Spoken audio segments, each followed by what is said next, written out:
오늘은 지난 8주 동안 계속 했던 우리에게 구원이라고 하는 게 뭐냐라고 하는 마지막 설교입니다. 구원이라고 하는 게 뭐냐라고 하는 데에는 먼저 구약에 있는 유대교의 어떤 그 하느님께서 우리를 살려주신다라고 하는 사상, 그런 믿음에 대해서 우리가 좀 알아야 됩니다. 예수께서 사마리아에 있는 수가라는 지역에 이제 어디 같이 들어가셨는데, 이게 야곱의 우물이라고 하는, 야곱에 의해서 만들어진 우물이라고 하는 곳에 이제 가셨어요. 왜 물을 좀 달라고 하신 말씀인데, 거기는 사마리아 지역입니다. 이 여자에게 예수가 나에게 물을 좀 주면 좋겠다, 내가 목이 마르니 라고 했을 때, 여자가 당신은 유대 사람인데 왜 사마리아 여자인 나한테 물을 달라고 하십니까? 이런 얘기를 하는 거죠. 여기 이 짤막한 에피소드에 사마리아, 그러니까 북이스라엘과 남유다의 그 지역 갈등, 이런 것들이 다 들어가 있는 거죠. 왜 나한테 니네가 그렇게 저주하는 그런 나한테 이런 부탁을 하느냐. 이 여자는 이 야곱의 우물에 대한 자부심이 대단해요. 이것은 우리 조상 야곱보다 더 위대하신 분이 없는데 그분이 내려주신 우물이다. 이 물은 굉장히 신의 어떤 그 숨결이 숨어 있는 그런 우물이다라고 얘기하는 거죠. 예수께서는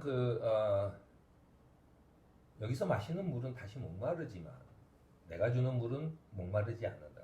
당신이 누군데 그런 말을 하느냐, 이런 얘기를 하는 거죠. 히브리 백성들이 이집트를 탈출해서 갈 때 그들은 홍해를 건너고 하는 아라비아의 사막을 건너가면서 만나와 그걸로 이 한 끼 식사를 하면서 갔어요. 근데 만나를 먹는다고 해서 그들이 생명을 가진 것은 아니에요. 그저 한 끼 식사에 불과했던 거죠. 이 한 끼 식사에 불과한 것을 하느님이 우리에게 주신 것이다라고 거룩하게 생각하는 것, 이것이 우리들의 믿음이에요. 근데 결국 그것은 생명을 주지 못하는, 생명을 약간 유지시킬 수 있어요. 우리가 하루 식사를 하면 그 다음부터는 굶어도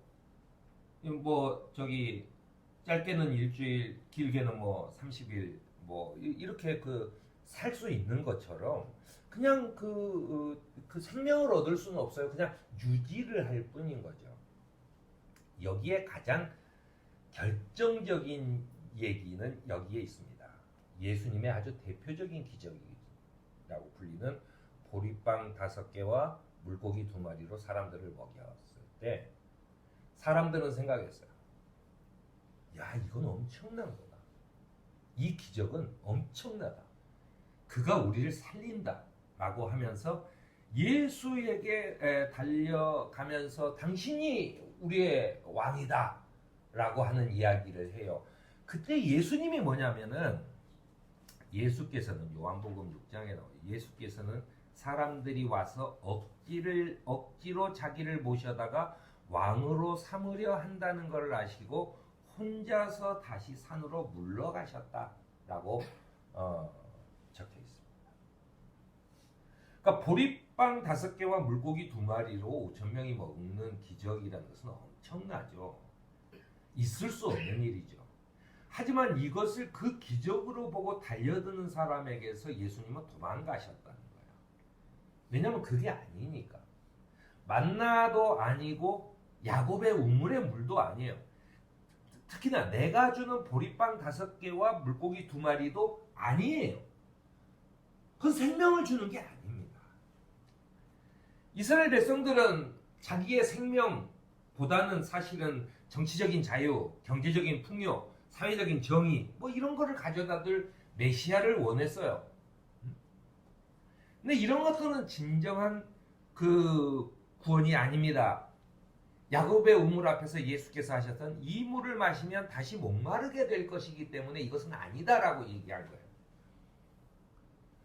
보리빵 5개와 물고기 2마리를 나눠 먹었어도 그 사람들이 영원히 배고파지는 건 아닙니다. 계속 배불러지는 건 아니에요. 안 먹어도 살 수 있는 건 아니에요. 계속해서 또 뭔가를 먹어야 돼요. 하루만 지나면 다시 배가 고파져요. 사람들은 항상 하나님께 이 세상의 물질적이고 육체적인 것만 구해요. 예수께서도 보리빵 5개와 물고기 2마리로 물질적이고 육신의 것을 주시지만 그들은 다시 배고프게 되고 다시 목마르게 될 것이다 라고 하는 게 예수님의 말씀이에요. 이게 아니다 라고 하는 이야기입니다. 그러면서 예수께서 하신 말씀이 이겁니다. 너희가 인자의 살을 먹지 아니하고 인자의 피를 마시지 아니하면 너희 속에는 생명이 없다. 내 살을 먹고 내 피를 마시는 사람은 영원한 생명을 가지고 있고 마지막 날에 내가 그를 살릴 것이다 라고 하는 말씀이에요. 아마도 이 말을 하셨을 때 제자들은 알지 못했을 거예요. 그게 무슨 말인지. 유대교에는 그 내가 영원한 생명을 얻는다라고 하는 개념이 없어요. 그 제가 늘 얘기하지만 그들에게는 내세관이 없습니다. 그런데 예수께서 너희에게 생명을 주겠다. 그것도 영원한 생명을 주겠다라고 했을 때 그 당시 사람들은 이게 무슨 말인지 잘 못 알아들어요. 그리고 나서 이제 예수님이 이 세상에서 마지막 식사를 하는 최후의 만찬이라고 하는 그 식사 자리가 됐습니다. 그리고 그는 자신이 죽음의 의미를 떡을 떼는 것과 포도주를 주는 것으로 자신의 죽음이 모든 사람들을 위한 대속의 제사,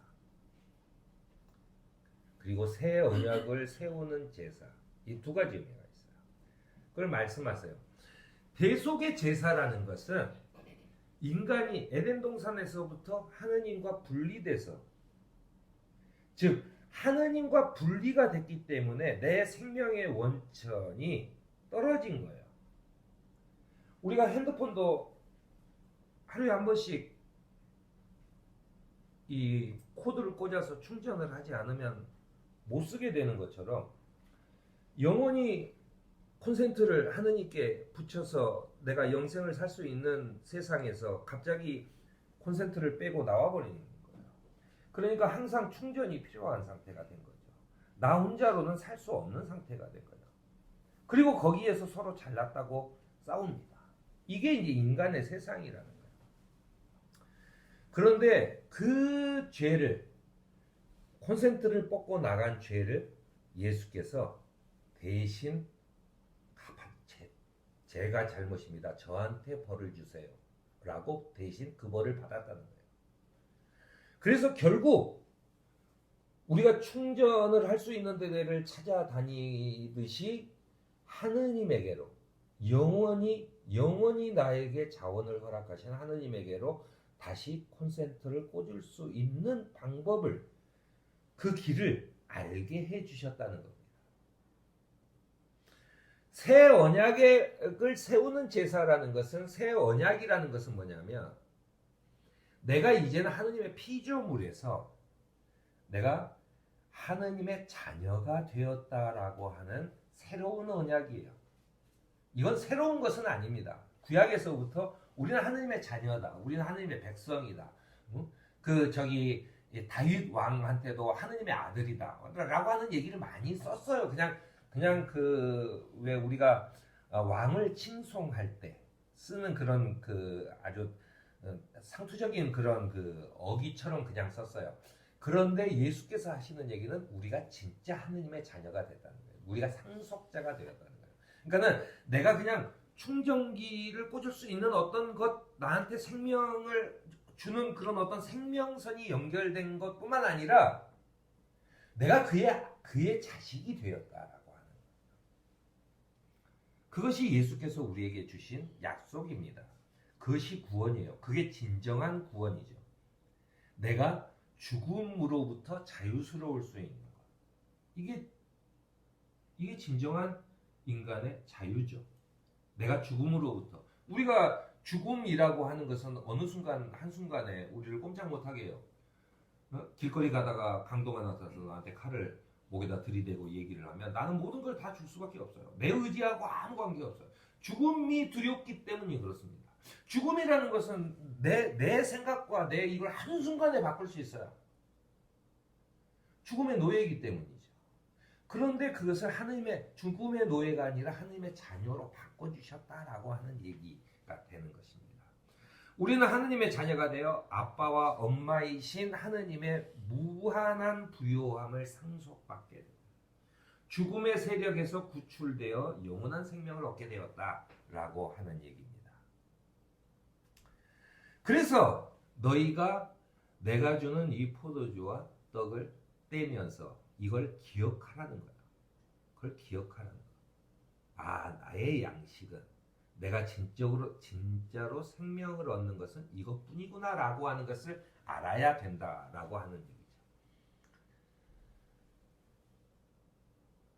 생명으로부터 멀어져 죽음의 노예가 되어 삶의 고통을 지고 살아가는 우리에게 다시 예수께서는 갑자기 고장났던 내비게이션이 유신이 갑자기 커지면서 에덴 동산으로 가는 길이 우리에게 안내가 되는 거예요.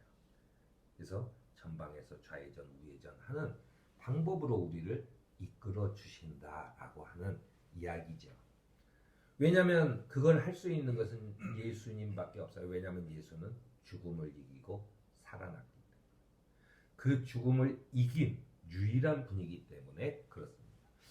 그렇게 해서 예수께서 주시는 먹거리는 하늘의 양식이 되어 이제 다시 하느님으로부터 내려오는 생명의 자원을 공급받을 수 있게 되었다. 이게 구원이에요. 내가 이제 세상의 것으로 나를 채워서 내가 가진 것들을 자랑하고 그것이 모든 것인 것처럼 살다가 그냥 허무하게 죽어가는 백성이 아니라 이제는 내가 하늘로부터 내려오는 생명의 양식이 무엇인지를 알게 되고 그것을 구하게 되고 그리고 그것으로 내가 풍족하게 되는 것, 이것이 바로 구원이라고 하는 얘기입니다. 우리를 불러주셔서 하늘에 풍성한 잔치상을 차려주신 주님의 식사자리에 참여하는 것이 주님의 초대에 응답하는 바른 삶이고 그것이 우리의 진정한 구원임을 감사하는 그리고 주님께로 돌아서는 그런 소명 공동체로 살아가는 저와 여러분이 되기를 바랍니다.